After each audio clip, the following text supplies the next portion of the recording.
आज हम अपना नया टॉपिक सेम चैप्टर का स्टार्ट करने जा रहे हैं जो कि रिफ्रैक्शन है। तो सबसे पहले हमने ये देखा था कि जो लाइट की रे है, अगर लाइट जो है एयर में ट्रेवल करती है तो वो एक स्ट्रेट पाथ लेती है।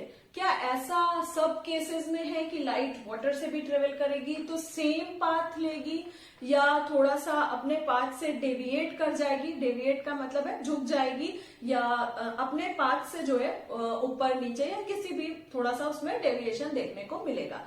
क्या ऐसा है कि लाइट एयर में स्ट्रेट लाइन में ट्रेवल करती है, लेकिन वो जब किसी एक मीडियम से, मीडियम का मतलब जैसे एयर है, ठीक है, एयर से लाइट वाटर में जा रही है तो ये एक मीडियम से किस में जा रही है, दूसरे मीडियम में जा रही है। ऐसा है तो लाइट अपना पाथ जो है थोड़ा सा चेंज कर लेती है। क्या ऐसा है या ऐसा नहीं है, लाइट सेम मीडियम से चलती है?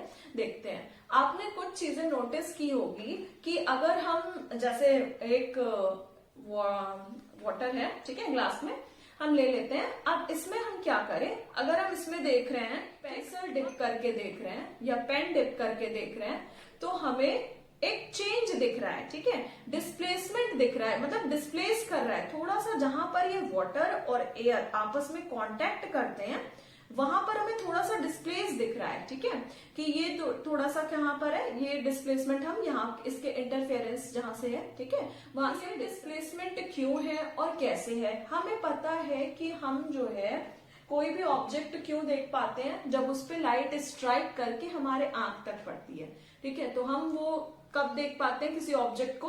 अगर हम देख पा रहे हैं यहाँ रखी सारी ऑब्जेक्ट्स को, तो हम क्यों देख पा रहे हैं? क्योंकि लाइट की रे इस ऑब्जेक्ट पे पड़ रही है, ऑब्जेक्ट पे पड़ने के बाद हमारी आंखों पे पड़ रही है, ठीक है। तो इसी तरह से हम इस वजह से लाइट को देख पाते हैं। तो एक्चुअली में ये क्या पेंसिल या पेन एक्चुअली में डिस्प्लेस हुई? नहीं, डिस्प्लेस नहीं हुई। इसी तरह अगर हम देख लें कि एक लेमन है, ठीक है, इस लेमन को हमें साइज में अभी ये कैसा दिख रहा है, नॉर्मल साइज का दिख रहा है, लेकिन जैसे ही हम इस लेमन को वाटर में डालते हैं तो उसका साइज हमें इंक्रीज दिखने लग रहा है। तो क्या इसका साइज एक्चुअल में इंक्रीज कर गया है या केवल हमारी आंखों को ऐसा दिख रहा है? और अगर दिख रहा है तो क्यों दिख रहा है, इसका रीजन क्या है, ठीक है। तो हम निकाल के देखते हैं। तो लेमन हमें कैसा दिख रहा है, सेम साइज का दिख रहा है, लेकिन लेमन को जब हमने वाटर में डाला तो वो उसका साइज हमें कैसा दिख रहा है, इंक्रीज दिख रहा है, ठीक है। तो ऐसा क्यों होता है कि हमें जो चीजें हैं वो पानी के अंदर थोड़ी सी लार्ज या थोड़ी सी डिस्प्लेस्ड या ऐसे दिखाई पड़ती हैं, ठीक है। तो इसका कारण जो टॉपिक आज हम लोग पढ़ेंगे उसी से रिलेटेड है, ठीक, कि लाइट की रे जब ट्रेवल करती है तो वो वैसे तो आपने पढ़ा होगा कि लाइट की रे एयर में ट्रेवल करती है, लेकिन क्या इसका मतलब इसमें ट्रेवल नहीं कर रही है लाइट की रे? तो लाइट की रे इसमें भी ट्रेवल कर रही है। बात यह है कि जब वो ट्रेवल कर रही है किसी एक मीडियम से दूसरे मीडियम में, तो वो अपना पाथ चेंज कर दे रही है। पाथ चेंज कर देने का मतलब क्या कर रही है, वो उसी पाथ में नहीं ट्रेवल करके या तो बेंड हो जाएगी और या थोड़ा सा या तो आगे की तरफ झुकेगी या थोड़ा सा अपने पाथ से ऊपर की तरफ उठेगी। तो ये किस चीज पर डिपेंड करता है कि वो लाइट की रे किस तरह से बेंड करेगी या किस तरह से दूर जाएगी, ये देखते हैं, ठीक है। अब अगर हम इसी का एक और एग्जाम्पल ले लें, हम देखेंगे कि अगर हम किसी चीज को ग्लास स्लैब के थ्रू देखते हैं तो वो चीजें हमें थोड़ी सी रेज्ड अप यानी कि ऊपर उठी हुई दिखाई पड़ती है। अगर हम देखें, हम यहाँ पर पेपर ले लेते हैं, ठीक है। अब इस पेपर में अगर हम किसी और ग्लास स्लैब से हम कोई चीज देखेंगे, ठीक है, ये कश्मीर लिखा हुआ है यहाँ पे, आप देख रहे होंगे, ठीक। तो कश्मीर को अगर हम ग्लास स्लैब से देखेंगे तो वो थोड़ा सा कैसा दिख रहा है आपको, रेज्ड अप, उठा हुआ दिख रहा है, ठीक है, उठा हुआ दिख रहा है। अगर कश्मीर आप देखें तो थोड़ा सा कैसा दिख रहा है आपको, रेज्ड अप, उठा हुआ दिख रहा है। तो अगर हम ग्लास स्लैब हटा दें तो वो छोटा दिख रहा है, लेकिन ग्लास स्लैब लगा दें तो वो कैसा दिख रहा है कि वो थोड़ा सा ऊपर उठ गया है, ठीक। तो क्या ये एक्चुअल में ऊपर उठ गया है या हमें ऐसा दिखाई पड़ रहा है? ये कोई लेंस तो है नहीं जो उसका साइज इंक्रीज कर दे, ये केवल ग्लास स्लैब है। ग्लास स्लैब का मतलब ग्लास का एक थिक ग्लास का पीस है, ठीक है। तो थिक ग्लास का पीस, हम ये नहीं कह सकते ये लेंस है, लेंस हम अभी आगे पढ़ेंगे। ये एक ग्लास का क्या है, टुकड़ा है, जो ग्लास कितना थिक है, इतना ये ग्लास काफी थिक है, ठीक है। आप यहाँ पर भी देख सकते हैं, अगर आप ऐसे देख रहे होंगे, ठीक, आपको दिख रहा होगा कि अगर ये आप देख रहे हैं तो आपने देखा कि ये जो आपको दिखाई पड़ रहा है कि ये जो पेन है वो आपको कैसी दिख रही है, टिल्टेड दिख रही है, ठीक है, बीच में टिल्टेड दिख रही है, फिर उसके बाद फिर वो अपने नॉर्मल फॉर्म में दिख रही है। इसी तरह से ब्लैक पेन भी हम ले लें तो वो भी आपको बीच में क्या दिखेगी, थोड़ी सी टिल्ट हुई दिखेगी। ऐसे करें तो आपको दिख रहा होगा कि कैसे कैसे ये वेरिएशन लाइट का है, क्योंकि लाइट की रे ऑब्जेक्ट पे पड़ रही है, ऑब्जेक्ट के पड़ने के बाद हमारी आईज आंखों पे पड़ रही है, आंखों के लेंस पे पड़ रही है, ठीक है, तो हम उसको ऑब्जेक्ट को देख पाते हैं। तो इस तरह से हमने देखा कि ये वेरिएशन हम अपनी डेली लाइफ में देखते हैं, ठीक। तो ये वेरिएशन क्यों होता है और कैसे होता है, इस वेरिएशन के कारण हम चीजों को कैसे देख पाते हैं, ठीक है। तो ये बेसिकली होता है रिफ्रैक्शन के कारण।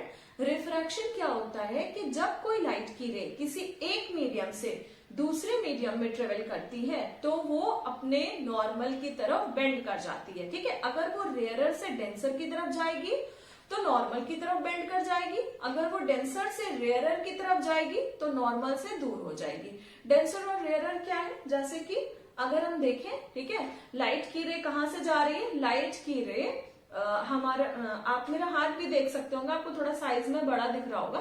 तो जब लाइट की रे किसी एक मीडियम से, एयर से, एयर क्या है, रेयरर है, ठीक है। रेयरर का मतलब जिसमें क्या है, बहुत ज्यादा घना नहीं है, ठीक है, बहुत ज्यादा डेंसिटी नहीं है उसकी। तो रेयर से वाटर की डेंसिटी ज्यादा है, तो जब एयर से लाइट वाटर की तरफ जाएगी तो ये नॉर्मल की तरफ बेंड हो जाएगी। लेकिन जब ये, अगर मान लीजिए हम इस पानी के अंदर कोई बल्ब जला दें या लाइट सोर्स दे दें और जब ये वाटर से कहाँ आएगी, बाहर की तरफ आएगी, तो ये क्या हो जाएगी, नॉर्मल से दूर होती हुई हो जाएगी, ठीक है। तो अब इसी को हम अपने बोर्ड पे देखते हैं कि इन चीजों के बारे में आपने क्या समझा और हम इसको बोर्ड पे करके दिखाते हैं, ठीक है। चलिए देखते हैं। Now we will start with the refraction topic. अब हम रिफ्रैक्शन से स्टार्ट करते हैं कि रिफ्रैक्शन क्या था। अभी आपने देखा कि रिफ्रैक्शन कैसे कैसे हमारी लाइफ में है और कैसे रिफ्रैक्शन अगर लाइट वाटर से, अगर लाइट एयर से वाटर में ट्रेवल करती है तो उसका क्या इफेक्ट पड़ता है, हमने देख लिया था। और ग्लास स्लैब से भी देखा था कि ग्लास स्लैब से कैसे जो भी चीजें हैं हमें थोड़ी सी कैसी दिखाई पड़ती है, रेज्ड अप दिखाई पड़ती है। तो इस तरह से हमारा ये जो रिफ्रैक्शन है, डेली लाइफ में बहुत सारी चीजें हैं जिससे हम रिफ्रैक्शन कहते हैं, जहां जहां रिफ्रैक्शन हुआ है। तो पहले जान लेते हैं ये रिफ्रैक्शन क्या है, ठीक है। हमने क्या लिया था, एक ऐसा हमने ले लिया कि ये एक मीडियम है, ठीक है। ये क्या है, ये हमारा एयर है और ये वाटर है, ठीक। अब इसके परपेंडिकुलर हम एक इमेजिनरी लाइन, या दैट मीन्स कि एक इमेजिनरी लाइन ड्रॉ कर लेते हैं जिसको हम नॉर्मल कहते हैं, ठीक है। अब हमने क्या कहा, हम इसको नॉर्मल कहते हैं, ये एयर है, ये वाटर है। जब लाइट की रे किसी एक मीडियम से दूसरे मीडियम में ट्रेवल करती है तो हमने क्या कहा, वो बेंड कर जाती है या अपने पाथ से डेविएट हो जाती है, ठीक है। तो जब एयर हमारा रेयरर है कि डेंसर है, तो एयर हमारा रेयरर है, ठीक है, रेयरर, और वाटर हमारा डेंसर है। तो जब लाइट की रे रेयरर से, सपोज दैट लाइट की रे यहां स्ट्राइक कर रही है, तो रेयरर से कहां जा रही है, डेंसर में जाएगी, तो क्या करेगी, नॉर्मल की तरफ बेंड हो जाएगी, ठीक है। तो ऐसा केस बनता है, जब लाइट की रे रेयरर से डेंसर की तरफ जाती है तो नॉर्मल की तरफ बेंड हो जाती है, ठीक। तो ये क्या कहलाता है, ये रिफ्रैक्शन कहलाता है। When the ray of light travels from one medium to other medium, it changes its path. This change in path is known as refraction of light, ठीक है। तो क्या, जब लाइट की रे, अब हम देखते हैं कि कैसे, जब एयर से वाटर में जाएगी तो नॉर्मल की तरफ बेंड कर जाएगी, जब वाटर से एयर में जाएगी, सपोज दैट ये वाटर है, जो वाटर से एयर में जाएगी, डेंसर से रेयरर में जाएगी, तो ये नॉर्मल से दूर हटते हुए, जिस पाथ से वो आ रही थी उस पाथ पे ना जाकर के ऐसे जाएगी, ठीक है। तो आपको समझ में आ रहा होगा, अगर वो कैसे, अगर वो एयर से वाटर में आती तो बेंड करती नॉर्मल की तरफ, ये नॉर्मल है, नॉर्मल की तरफ बेंड करती। अगर वो वाटर से एयर में जा रही है, यानी कि डेंसर से रेयरर में जा रही है, तो नॉर्मल से दूर हटते हुए होगी, और इसी प्रोसेस को हमने क्या नाम दिया है, रिफ्रैक्शन नाम दिया है। ठीक है, तो ये रिफ्रैक्शन आपको समझ में आ गया होगा कि ये क्या वजह थी रिफ्रैक्शन की। लाइट जो है एक मीडियम से दूसरे मीडियम में जाती है तो अपने पाथ से डेविएट कर जाती है, और यही डेविएशन उसका रिफ्रैक्शन ऑफ लाइट कहलाता है। ठीक है, तो अब हमें नेक्स्ट टॉपिक हमारा जो बुक में है वो है refraction through a glass slab. एक ग्लास स्लैब के थ्रू हम कैसे देखते हैं कि चीजें रिफ्रैक्ट कर रही हैं, लाइट की रे रिफ्रैक्ट कर रही है। तो चलिए हम अपना नेक्स्ट टॉपिक ग्लास स्लैब देखते हैं। सो अभी तक हमने देखा कि रिफ्रैक्शन कैसे होता है। ठीक है, अब हम देखते हैं कि ये रिफ्रैक्शन है क्या। अभी हम लोगों ने कुछ एग्जाम्पल्स इसके देखे थे कि रिफ्रैक्शन कहाँ कहाँ पर होता है, और बहुत सारे केसेस हैं रिफ्रैक्शन के। तो पहले हम जान लेते हैं कि रिफ्रैक्शन है क्या। ठीक है, तो रिफ्रैक्शन, और ये रिफ्रैक्शन होता क्यों है। तो सबसे पहले रिफ्रैक्शन क्या है, जब कोई लाइट की रे, अगर हम मान लेते हैं कि ये एक ग्लास स्लैब है या ग्लास है, ग्लास लेते हैं, ठीक है, ग्लास है या वाटर है, ठीक, तो ये एक क्या हो गया, there is a change in medium. अगर कोई लाइट की रे, और ये एयर है, अगर कोई लाइट की रे एयर पे से ग्लास में जा रही है, ठीक है, या वाटर में जा रही है, तो ये क्या कर जाएगी, नॉर्मल की तरफ बेंड हो जाएगी। ये हमारा क्या है, नॉर्मल है। ठीक है, नॉर्मल को हम डॉटेड रे से दिखाते हैं। तो अगर कोई लाइट की रे एयर से ग्लास में जाएगी तो वो क्या कर जाती है, बेंड कर जाती है। और क्यों बेंड कर जाती है, तो एयर क्या है, रेयरर है।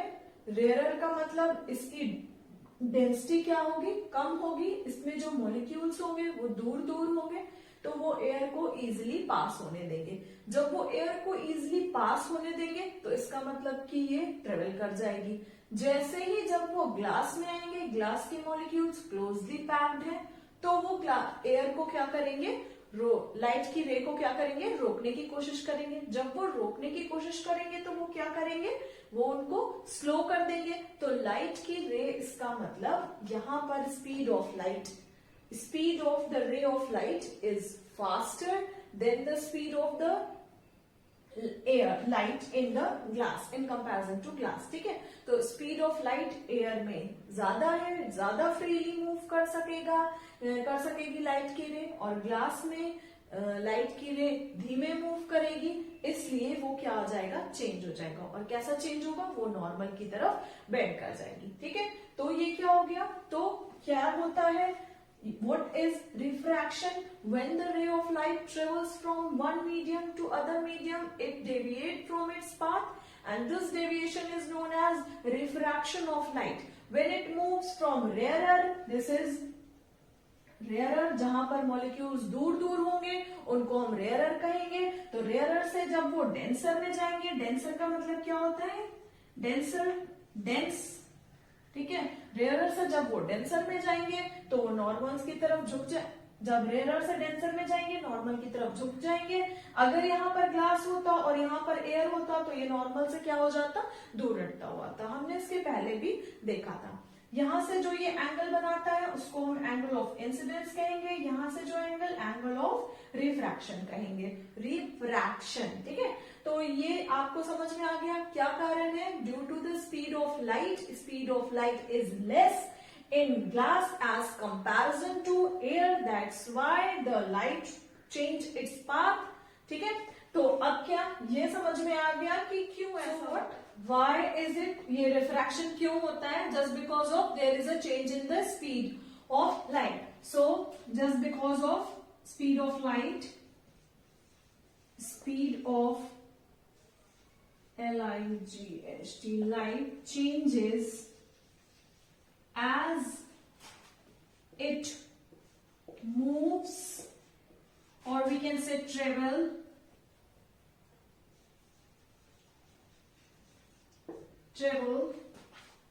from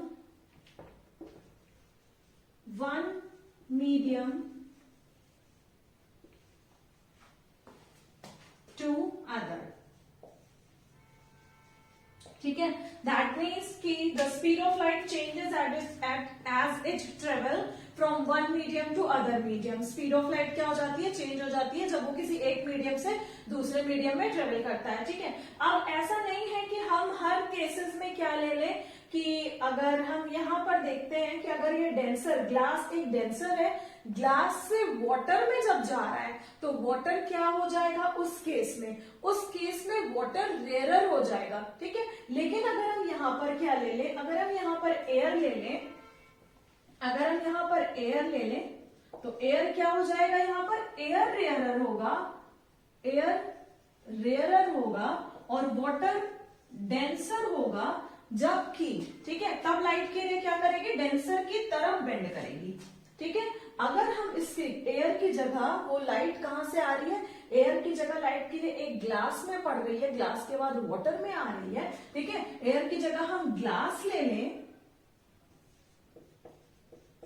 तब ग्लास हमारा डेंसर हो जाएगा और वाटर हमारा रेयरर हो जाएगा।